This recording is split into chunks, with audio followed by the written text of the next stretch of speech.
Good afternoon, everyone, and welcome to the COVID-19 update for Friday, December the 11th. Last evening, the FDA's Vaccine Advisory Committee, the independent panel of experts that reviews each vaccine candidate and offers a recommendation to the agency, offered its endorsement for the FDA to approve the Pfizer vaccine for adults 16 and older. Historically, the FDA rules in the direction of these panels. And in this case, with months of data indicating this vaccine is safe and thus far 95% effective, the FDA's decision is all but imminent.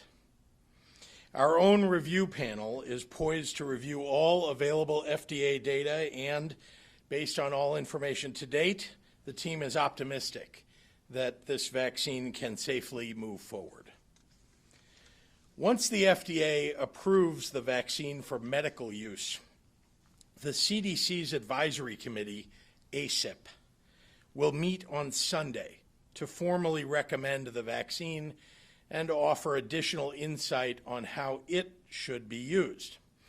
ACIP has already given out its recommendation for the very first rounds of the vaccine, which is going to healthcare workers and long-term care facilities.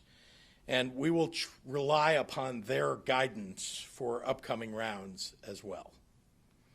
Federal officials have told us that these first doses will be shipped out to states within 24 hours of approval. And Illinois is prepared to quickly get this vaccine to our frontline healthcare workforce. I want to take a moment today to highlight some of our incredible healthcare heroes across the state, more than 650,000 strong, because it's their selfless sacrifice that has kept so many people alive in this pandemic. I'm thrilled that this vaccine will help keep their families and them safe while they do their life-saving work. As importantly, it gets all of us a little bit closer to the other side of this pandemic. I know many of us carry grief for those who have been lost, concern for those who've been infected, anguish for the year that has been so personally challenging, for the birthdays and weddings that were celebrated in private, for the holidays away from family. I know that we wish this pandemic could be over right now and are tired of all the extra precautions that we still have to take, because it's not. But when I think of all things that we've been through, it also reminds me of how incredibly lucky we've been to have such amazing doctors and nurses and all the incredible healthcare workers, from the janitors to the cafeteria workers to administrative assistants to social workers to EMTs to respiratory therapists to cardiothoracic surgeons and everyone in between. They've spent endless days of this pandemic putting themselves at risk and working to save lives. And when we wear our masks and we keep our distance, we're protecting not only ourselves, but all of those around us, and we're protecting them too. People like Dr. Andrew Lancia, Medical Director of the Behavioral Health Integrated Services at Unity Point Health in Peoria, and an Associate Professor of Psychiatry at the area's University of Illinois College of Medicine. In addition to direct patient care, Dr. Lancia has guided other frontline workers in the COVID-positive units through their own mental wellness, providing resources and guidance to help doctors here and around the world avoid burnout amidst the very high pressure, high anxiety persistence of this pandemic. And he's done it all while continuing to teach medical students, ensuring that the next generation of doctors can provide their patients with the best in care. People like Dr. Victoria Papella, the hospitalist at Memorial Hospital in Hancock County, a critical access hospital in west central Illinois. She covers emergency department shifts, works the clinic, serves as medical director of the hospital's 60-resident senior campus, and during this recent surge, a resident of the hospital herself. Dr. Popella has moved a cot into her office because she's now on call 24/7, managing critical care and keeping up with all the latest research, and doing it all humbly, with no interest in any fanfare. Or Jennifer Orozco, the Director of Advanced Practice Providers at Rush University Medical Center in Chicago.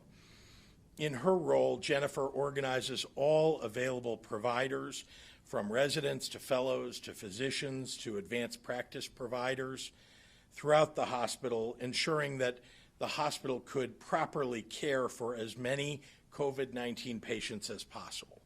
In other words, Jennifer basically runs the hospital's pandemic air traffic control system, and she does it also while organizing Rush's testing services, which has now reached over 100,000 individuals. And then there's Roxanne Stell, the Chief Nursing Officer at Abraham Lincoln Memorial Hospital in Lincoln, Illinois. Roxanne routinely works extra hours, not just to support her patients, but to have the backs of her nursing team as well. Day and night, she answers colleagues' questions, facilitates patient admissions and transfers, and jumps in to cover staffing shortages whenever necessary. She truly leads by example. Whether it's the empathy of Andrew Lancia, the stamina of Victoria Popella, the vision of Jennifer Orozco, or the kind-heartedness of Roxanne Stell, may we all take a little bit of inspiration from the commitment of our healthcare heroes. If they can get through this, we can too. So thank you, and now I'd like to turn it over to Dr. Zike for today's medical update.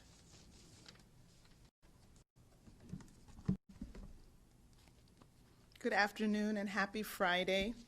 In the last 24 hours, 9,420 Illinoisans were newly diagnosed with COVID-19 for a total of 832,951 cases.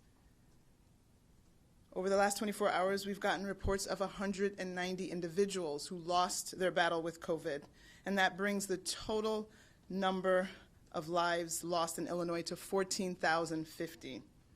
Overnight, 5,141 individuals were in the hospital with COVID, 1,081 were in the ICU, and 635 were on ventilators. We do continue to see great testing numbers in the last 24 hours. Almost 105,000 tests were reported for a total of 11.5 million tests since the beginning of this pandemic.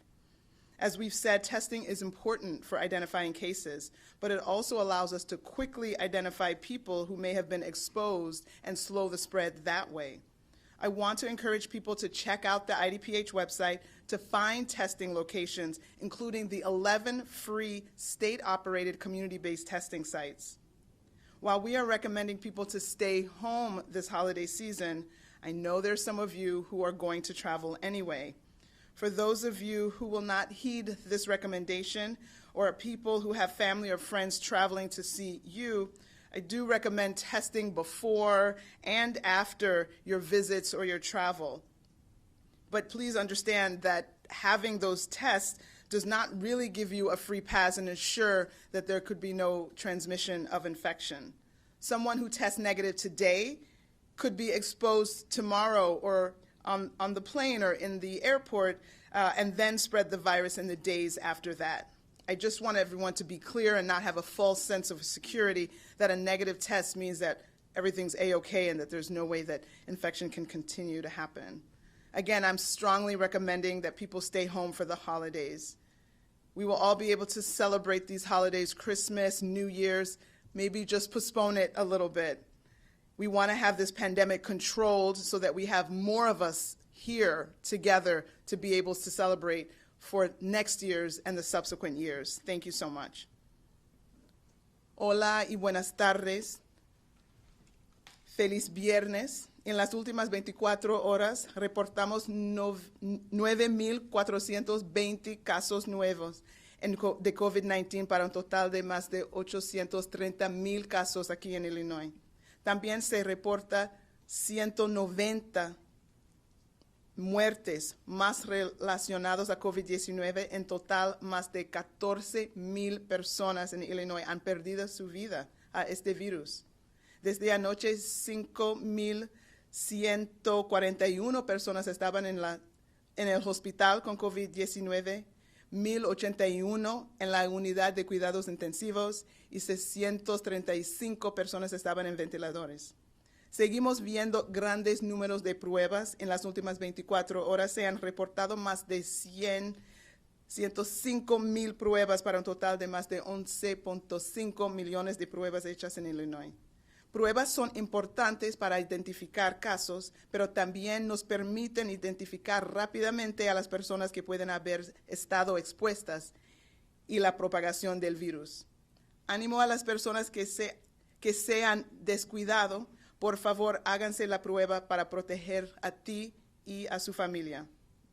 Sin embargo, quiero advertir a las personas que hacerse la prueba no les da un pase libre de celebrar los días festivos con su familia de otras casas. Una persona que hoy da negativo en la prueba puede estar expuesta mañana y puede transmitir el virus en los días que sigan. No quiero que las personas tengan una falsa sensación de seguridad de que una prueba negativa significa que están seguros. Pero de nuevo, recomiendo que la gente se quede en casa durante los días festivos. Finalmente, yo sé que el sábado es el día de Nuestra Virgen de Guadalupe y sé que todos quieren ir a cantar las mañanitas, pero pido a los mexicanos de Illinois que por favor observen este día especial en su casa. Cante y ore en casa y por favor no reúna con otra gente. Muchísimas gracias por su apoyo. And with that, I'll turn it back over to Governor Pritzker. Thank you very much, Doctor, and happy to take questions from members of the media. Good to see you again, Rick. Thank you, Governor. Given what we know about the outbreak of LaSalle, the handling of it, apparent lapses involved in the oversight there, do you bear any moral responsibility for those deaths that occurred of those 33 veterans of LaSalle? Look, I bear the responsibility of leadership of the state, and that means that everything that happens across state government to some degree or another lands on my shoulders. The veterans' homes are extraordinarily important. The people who live there are very important to all of us.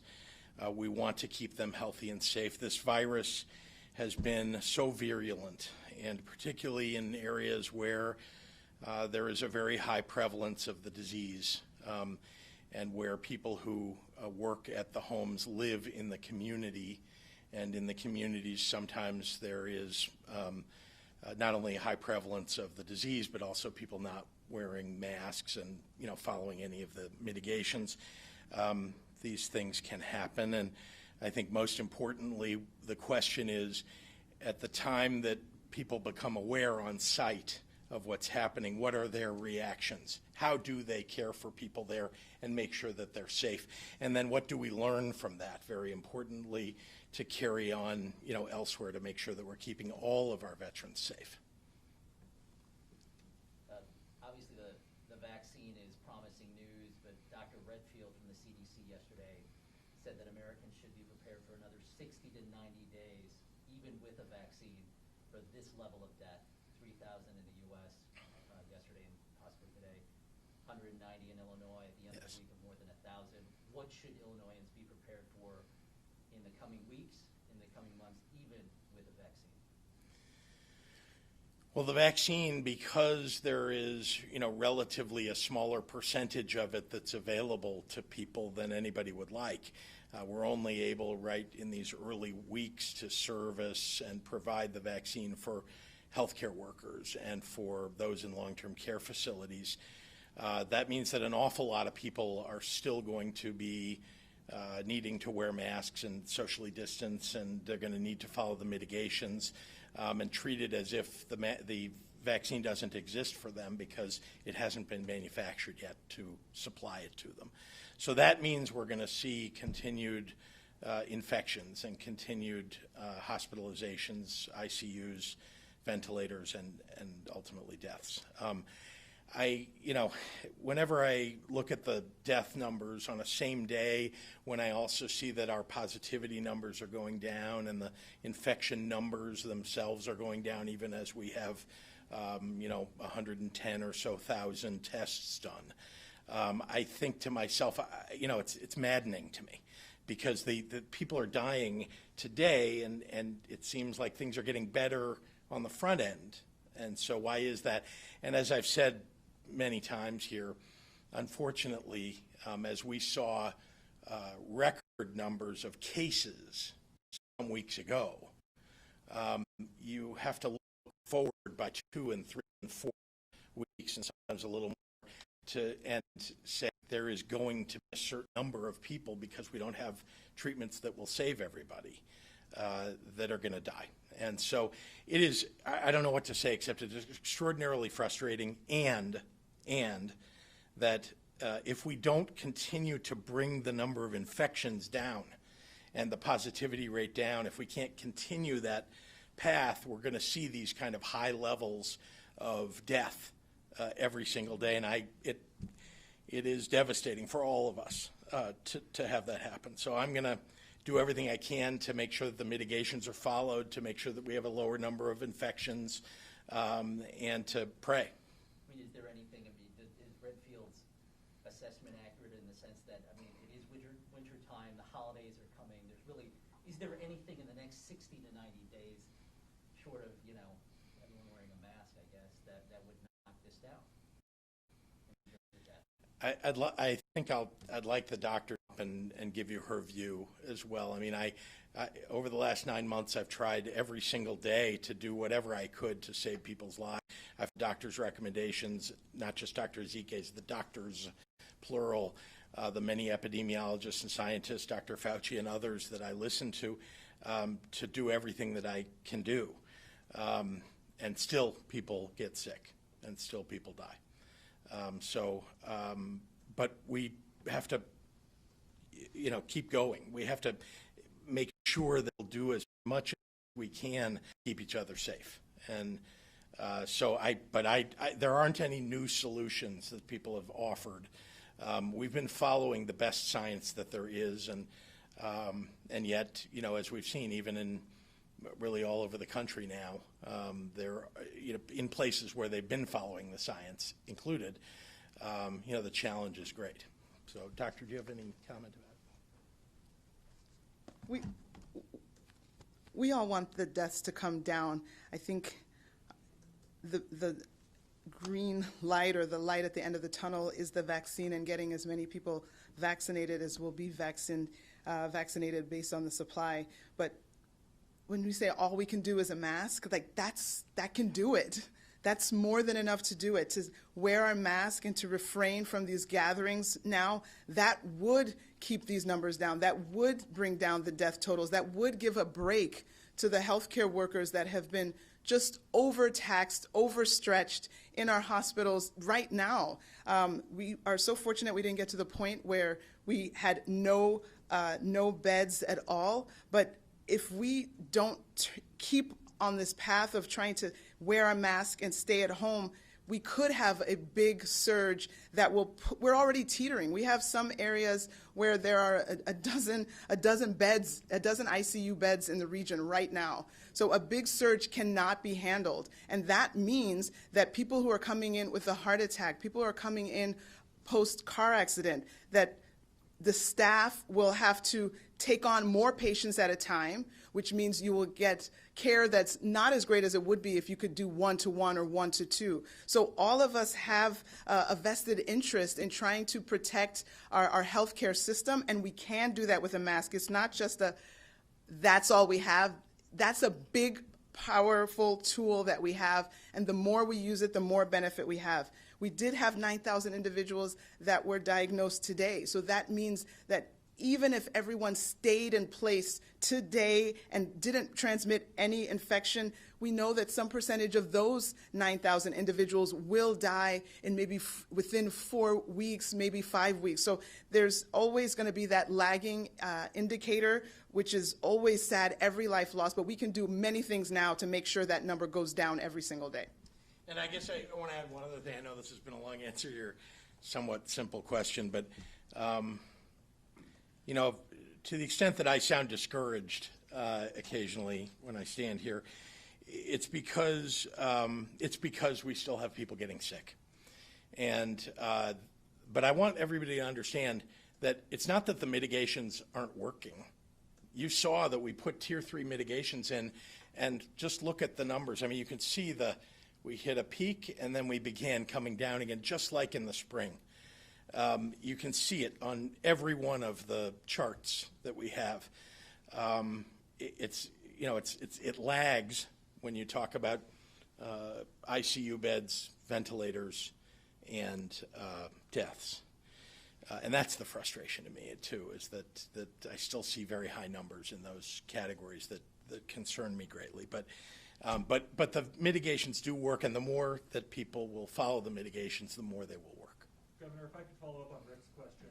When you were running for governor, you skewered the Rauner administration for taking 3 days to do a site visit when Legionnaires broke out in Quincy. It took your administration 12 or 13 days to get there. When you then found out that the hand sanitizer was inadequate, PPE was inadequate, are you holding your response to a different standard than candidate Pritzker did? And could you have saved more lives in that facility had you gotten in there sooner? Well, first of all, we acted much more intensely and much more intently than the Rauner administration ever did. They tried to cover it up. That is what is so disturbing about what happened at Quincy those several years ago. We're doing everything we can to make it transparent. We've done inspections, we've uncovered things that would need to be changed, and we've made those changes. And as I said in answer to Rick's question, it is our responsibility to take care of these veterans, there's no doubt about it, and to act as quickly as we can when we know this information. Remember that the families weren't notified at Quincy those several years ago. Families were notified within 24 hours of the testing that took place and 24 hours of the facility knowing that it had a problem. Is there more that could have been done? I don't doubt that there is more that could have been done. It is easy in retrospect to say that about really almost any situation. But I will also say that our intent here from the get-go has been to take care of these veterans and make sure not only do we learn what mistakes may have been made, but to rectify them. Last thing I'll just say is that the Legionnaire's disease is extraordinarily preventable. It is in the water supply. We know where it comes from. We know that you either deal within the water supply or sure that on the other end that we're not causing mist and other things in hot showers or in the delivery of hot water to people, that they inhale it, right? You can prevent all that. It's known. This is a novel coronavirus today. This is not Legionnaires. And in that novel coronavirus means that no matter what we do, and it's a little bit the answer I gave to Eric as well, no matter what we do, we put all the mitigation in the world in. Sometimes because of the prevalence of the disease, because we don't exactly know everything about it, it's not preventable for everybody. And so, again, I want to make sure that we do everything we can, learn from the experience, and not hide anything, and be as transparent as possible so that we can get better. One last comment. Sure. Who bought the PPE? Who bought the hand sanitizer? Is it on site? Is that done by IDVA? Is that a CMS master contract? I don't know off the top of my head. I'll try to get you answers to who the actual purchaser of those different things. I do want to point out that we have plenty of PPE on site in these locations. and have had for some time, certainly through this incident, and this tragedy that's taken place at LaSalle.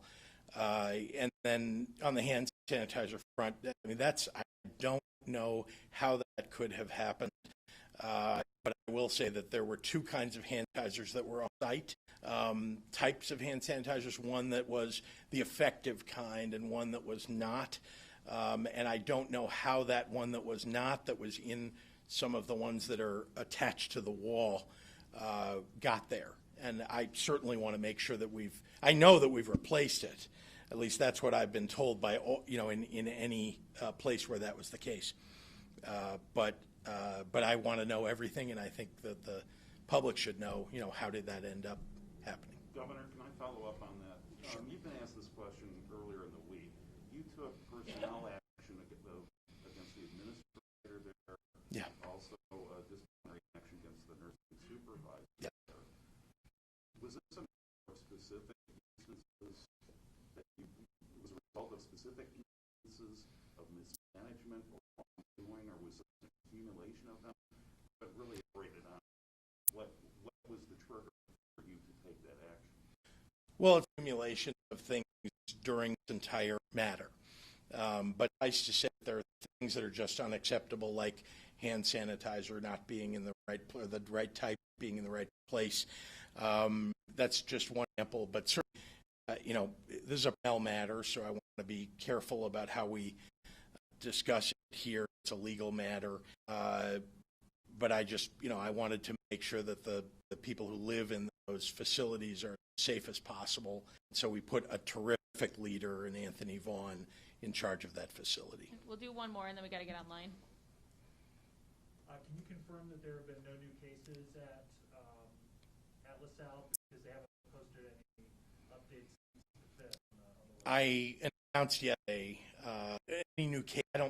I haven't learned of any today. I mean, the death on the 32nd, I think, was announced, or the 32nd death was announced the 5th, I think, on their website. So. And we announced one yesterday. Okay. We announced one yesterday. Okay. So. Jim Haggerty at the Rockford Advocate.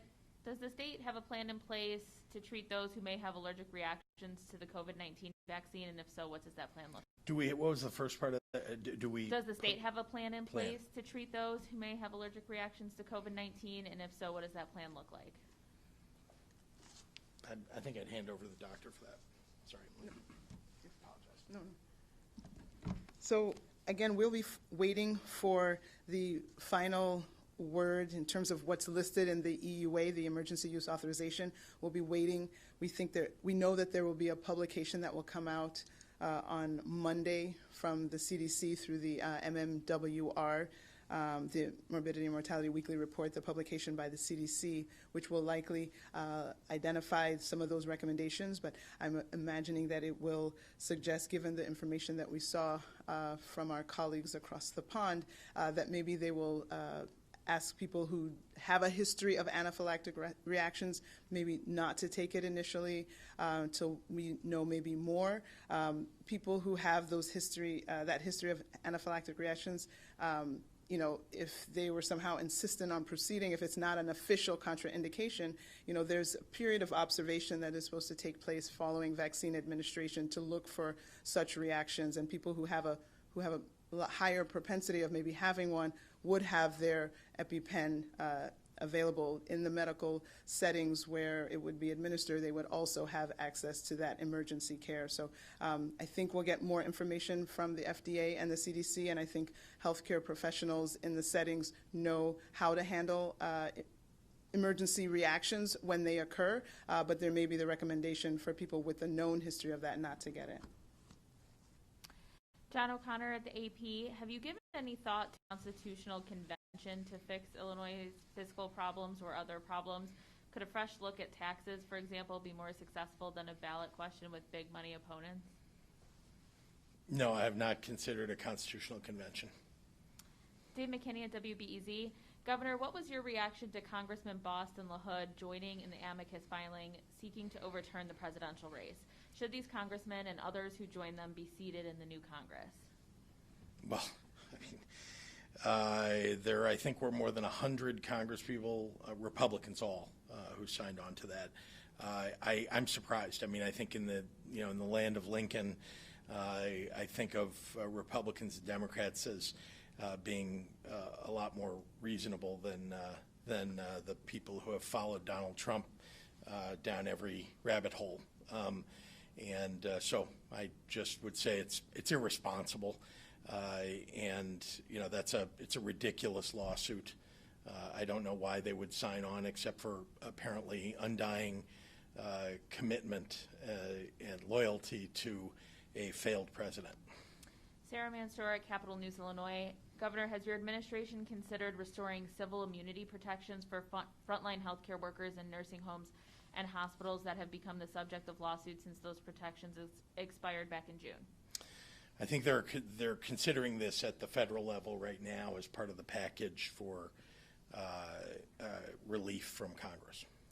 Dave Dahl, WTAX. Governor, Dr. Fauci has been talking about stay-at-home orders because of hospital capacity and also the holidays. Is a stay-at-home order a foregone conclusion? I think I got exactly the same I question. thought I asked this yesterday, Dave, but if I didn't, I'm sorry. I might have missed it. Sometimes people change a word here or there, but this is almost exactly the same question. Foregone conclusion. No, it's not a foregone conclusion. Tier 3 mitigations have been working so far, and if people will continue down this road, we do not need a stay-at-home order. Vincent Flores at CBS. Has the governor heard of any supply-side shortages of medical-grade freezers needed to store the COVID vaccine? And does the state have any plan to assist smaller hospitals that don't have the freezers if they're having trouble getting them? Well, when you say supply-side freezer needs and shortages, we know how many freezers there are. We know where the vaccine will be stored in those freezers. We have enough freezer space right now for the vaccines that are expected to come. So in terms of a hospital that may want to have their own freezer, I can't speak to that. That's not something that we're specifically looking into. But we have enough freezer space to store the Pfizer vaccine when it comes. Jim Leach at WMAY. Sangamon County says there is currently no vaccine allocation for doctors and nurses in hospitals. Will the state ensure that these frontline medical workers treating the sickest patients will have access to the first round of the vaccine? I think this is because of Sangamon County is not in the first. It's not in 50. The 50. Dr. Zeke could probably answer this question. Yes, in our initial methodology, the 50 counties did not include Sangamon. Since then, we've made some revisions to our allocation to make sure that every regional hospital will get a portion of vaccine to distribute in week 1. Charlie Meyerson at ChicagoPublicSquare.com. Would the governor like to address reports White House Chief of Staff Mark Meadows has pressed FDA Chief Stephen Hahn to okay Pfizer's vaccine by the end of the day or face firing? I mean, only that we should not press the FDA to do anything that isn't scientifically sound. Once approved, this is Marnie Pike at the Daily Herald. Once approved for kids, should schools mandate vaccines for students with exceptions for medical reasons? We'll look at that. I think it will be, it will certainly be a little bit of time between now and when a vaccine is approved for young people. But certainly we're in the early throes of vaccine distribution. So, I think that it makes sense for us in these early moments not to have a requirement. But certainly I know that we'll be looking as the months ensue here at the idea of, where, if any place, there may be some requirement. Alex Fisher is asking how residents can find out when it's their turn to get the vaccine and when will the first doses be given out next week? So it'll be a time now and the general public having access to vaccines.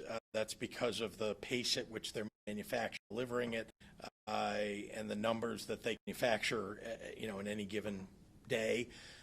So that, according to Dr. Fauci and others, it may be April before we see widespread distribution to the general public.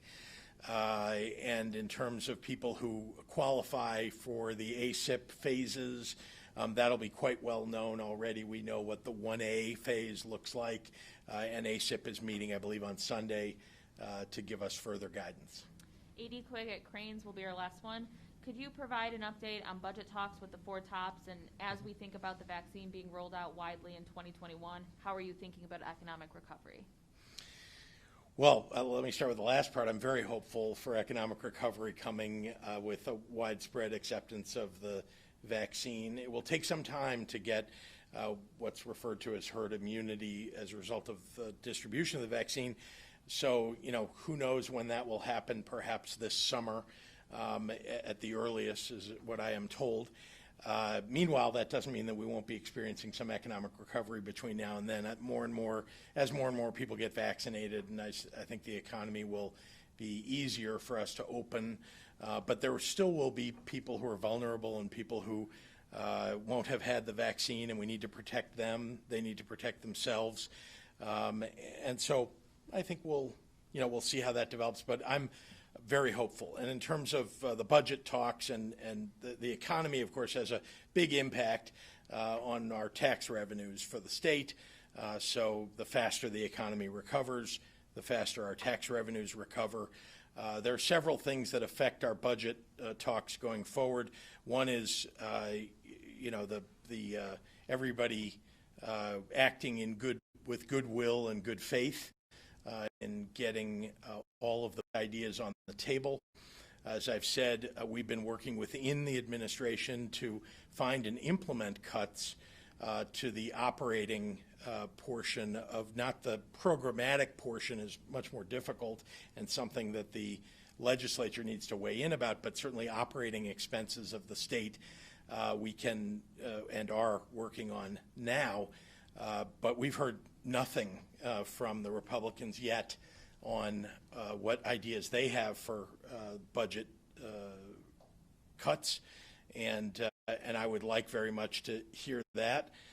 I have continued to dialogue with the various leaders to try to encourage that. I hope that we see more from them. Meanwhile, to make sure that we're moving toward a more balanced budget. And the last part of it is, remember, there are two aspects of what has unbalanced our budget. One is the one that I have pointed to for 2 years, maybe longer even as a candidate. But when I came in office, I really dug into every agency and into the budget in a fashion that allowed me to see what are the portions of the deficit that are structural in nature. So that that structural means you would never essentially have your revenues meet your expenses or your expenses meet your revenues. Truthfully, as you saw, I uncovered more than $2 billion of a structural deficit.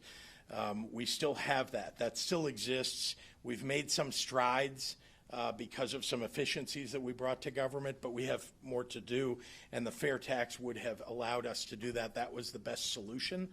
That's the structural piece. And then there is the pandemic piece.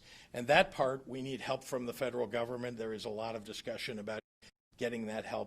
Cities need that help too. So many cities suffering, the city of Chicago, including Aurora, Rockford, Carbondale. You can go throughout the state of Illinois. The 1,300 municipalities, everybody needs a little bit of help, and it's not just Illinois. This is a national problem. I want to remind everybody that Texas, which everybody thinks of as a terrifically balanced budget state, has an enormous deficit. So does Florida, so do many other states that are led by Republican governors, not just states that have Democratic governors. So I'm optimistic that if we'll come to the table with faith, be able to get this done in the spring session. All right, thanks everyone. Yep, thank you.